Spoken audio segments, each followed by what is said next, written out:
रीट परीक्षा प्रकरण में भाजपा ने मांग की है। भाजपा प्रदेश प्रवक्ता और विधायक रामलाल शर्मा ने ये मांग रखी है और कहा, अब तो हो चुका है खुलासा, पेपर हुआ था लीक, रद्द करे रीट की परीक्षा और रोके अभ्यर्थियों का पद स्थापन। प्रकरण की सीबीआई से जांच करवाने की भी मांग की।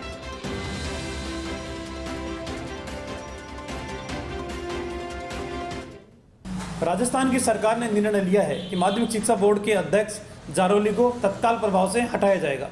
ये निर्णय उन लाखों विद्यार्थियों की भावनाओं के अनुरूप लिया गया है और ये निर्णय उस समय लिया गया जब एसओजी ने इस बात को प्रमाणित कर दिया कि रीट परीक्षा का पेपर लीक हुआ है, रीट परीक्षा के अंदर धांधली हुई है, कई मुन्ना भाई गलत तरीके से इसी परीक्षा के अंदर सिलेक्ट हुए हैं। अब सबसे पहला तो जब सारी चीज़ें प्रमाणित हो चुकी है तो सबसे पहले तो सरकार को चाहिए कि रीट परीक्षा के दौरान परिणाम जारी करने के उपरांत जो पदस्थापन की प्रक्रिया जारी कर रखी है उसको तत्काल रोकने का काम करे और अब तो सारी चीज़ें स्पष्ट हो चुकी है, इस परीक्षा को निरस्त करने का काम करे। और अगर निरस्त नहीं करते हैं तो निश्चित रूप से इस जांच के अंदर और भी बड़े हाथी आने की संभावना है, इसलिए इसकी जांच सीबीआई को देनी चाहिए।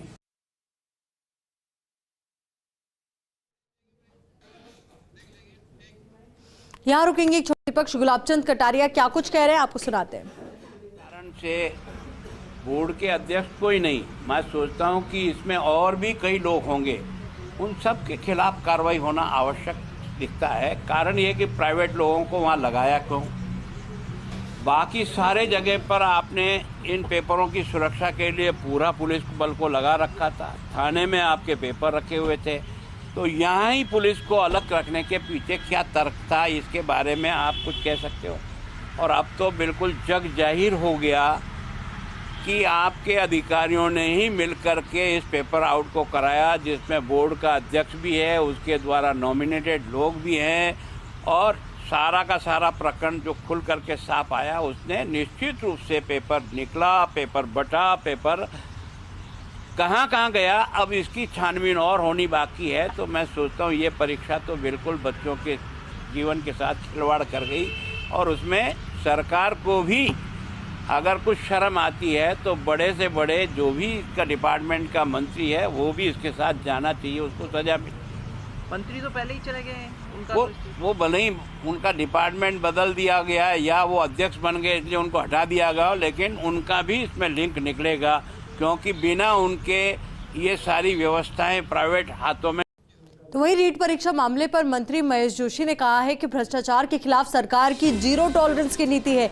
निष्पक्ष और न्यायोचित जांच के मद्देनजर फैसले किए हैं, चाहे कोई भी दोषी हो वो बख्शा नहीं जाएगा। क्या कुछ कहा उन्होंने, जरा सुनिए। मुख्यमंत्री अशोक गहलोत जी पर, सरकार पर और कांग्रेस पर जो भी न्यायोचित कार्रवाई है, और क्योंकि हमारे सरकार की जीरो टॉलरेंस पॉलिसी है, मैं सभी को विश्वास दिलाना चाहता हूँ कि एक निर्णय से भी जनता को लग गया होगा कि मुख्यमंत्री जी किसी भी तरीके से कोई गलती को, विशेषकर भ्रष्टाचार को कम से कम बर्दाश्त नहीं करेंगे। तो आने वाले समय में भी मैं ये यकीन है कि कोई भी कितना भी बड़ा आदमी हो और कोई व्यक्ति अगर इसमें लिप्त पाया जाता है तो उसको बख्शा नहीं जाएगा पूरे तरीके से। जब आप समझ लीजिए न्यायिक जांच की बात करिए तो उसके अंदर कोई भी किसी प्रकार से कोई कोताही नहीं होगी और जो भी व्यक्ति इसके अंदर दोषी है उन सबके खिलाफ कार्रवाई।